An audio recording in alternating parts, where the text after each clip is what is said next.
Bonjour à tous. Alors aujourd'hui une vidéo pour vous montrer le comportement du devinomètre, donc ce qui est ici. Donc en fait c'est ce qui permet au véhicule de vous indiquer l'autonomie projetée. Donc c'est bien évidemment pas une autonomie réelle, dans le sens où il évalue en fonction de votre style de conduite le nombre de kilomètres qui restera à parcourir. Alors, je ne sais pas si vous vous souvenez des premières vidéos que j'avais tournées, mais le devinomètre montrait allègrement 450 km d'autonomie. Et dès qu'on enclenchait le chauffage, on tournait à un peu moins de 400 km, autour de 380-390 km d'autonomie estimée. Ce qui est intéressant aujourd'hui, c'est qu'après pas loin de 700 km d'autoroute que j'ai parcouru donc ces 2 derniers jours, on voit que au démarrage avec 100% de batterie, donc le niveau de batterie est ici, donc je pourrais aussi vous le montrer directement sur le système de navigation. Voilà, on est à 100%. On voit qu'il a un peu réduit ses ambitions et donc maintenant on est plutôt à 350 km d'autonomie.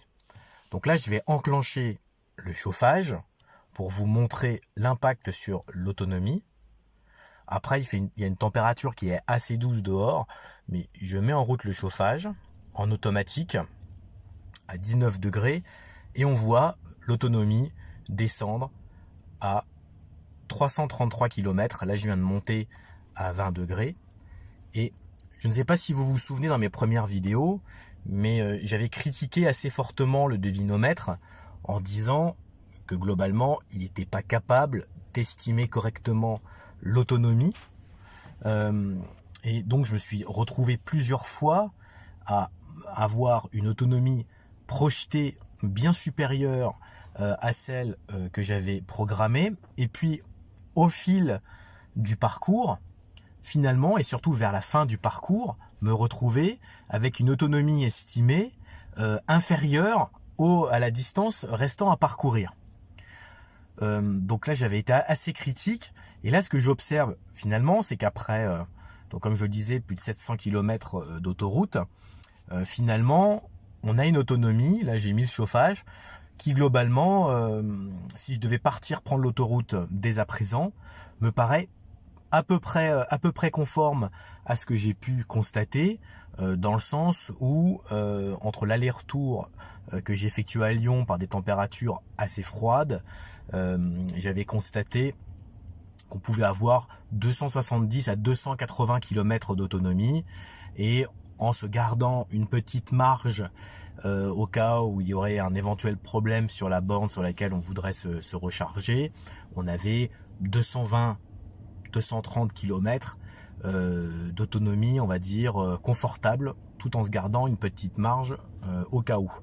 Donc là, finalement, ces 333 km d'autonomie projetée ne sont pas, à mon avis, encore vraiment proches de la réalité, de ce que j'ai pu constater, en tout cas pour mes essais, mais on commence à s'en approcher.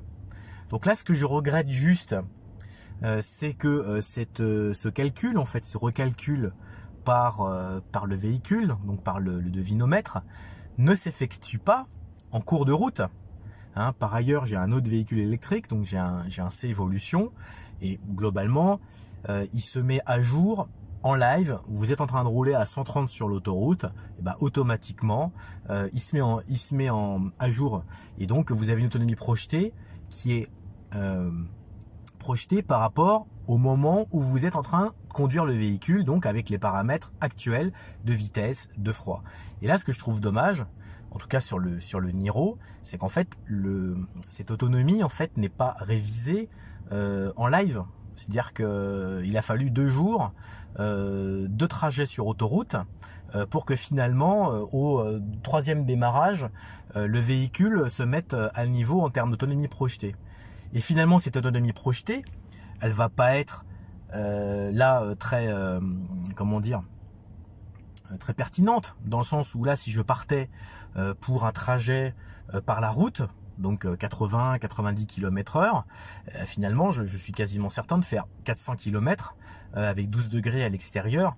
Et donc, finalement, ce qui est indiqué là aujourd'hui aurait plutôt tendance à m'inquiéter plutôt qu'à me rassurer. Donc voilà, donc c'est pour ça, là je suis un peu critique, mais alors après avoir, peut-être que là si je partais pour 80 ou 90 km, peut-être qu'il va se mettre à jour. En tout cas, c'est pas ce que j'ai constaté pour les kilomètres d'autoroute que j'ai eu à parcourir jusqu'à maintenant. Donc ça vaudra peut-être le coup de refaire d'autres essais, d'autres tests d'autonomie. J'ai prévu d'en faire ces prochains jours, peut-être pas tout de suite, mais en tout cas j'ai prévu d'aller faire quelques balades avec le Niro pour voir notamment en hiver, en tout cas par des températures à peu près hivernales, automnales, enfin chacun qualifiera la température par rapport à là où il vit actuellement. En tout cas, voilà, j'ai prévu d'aller faire quelques tests, notamment sur le réseau secondaire, pour affiner un peu l'autonomie du Niro dans ces conditions, sachant que les tests que j'ai fait jusqu'à présent sur autoroute ont été faits à mon sens dans les pires conditions. C'est-à-dire qu'on avait une température autour de 0 degré, autour de 5 degrés, à 130 km/h, compteur, voire GPS, avec des fortes déclivités. Donc voilà, je pense vraiment qu'on a été dans les pires conditions. On était 4 à bord quand on est parti à Lyon. Donc je pense que si vous habitez pas en Scandinavie ou à un endroit où il fait moins de 10 degrés en hiver, globalement, voilà, on peut estimer autour de 300 km sur autoroute, peut-être un peu moins, donc 270 km d'autoroute, avec une petite réserve, pour se garder une petite réserve de 50 km environ, on peut faire 220 km, ce qui correspond à vitesse autoroutière à une pause toutes les 2 heures pour recharger. Voilà, après, il faut trouver une borne en 50 kW qui fonctionne, qui n'est pas occupée, et ça c'est une autre paire de manches. Voilà, j'espère que cette vidéo vous a plu. N'hésitez pas à me dire ce que vous en pensez dans les commentaires. Je reste à votre écoute si besoin pour d'autres vidéos. N'hésitez pas à vous abonner à la chaîne. Et je vous dis à très bientôt. Et merci encore pour votre soutien. Au revoir.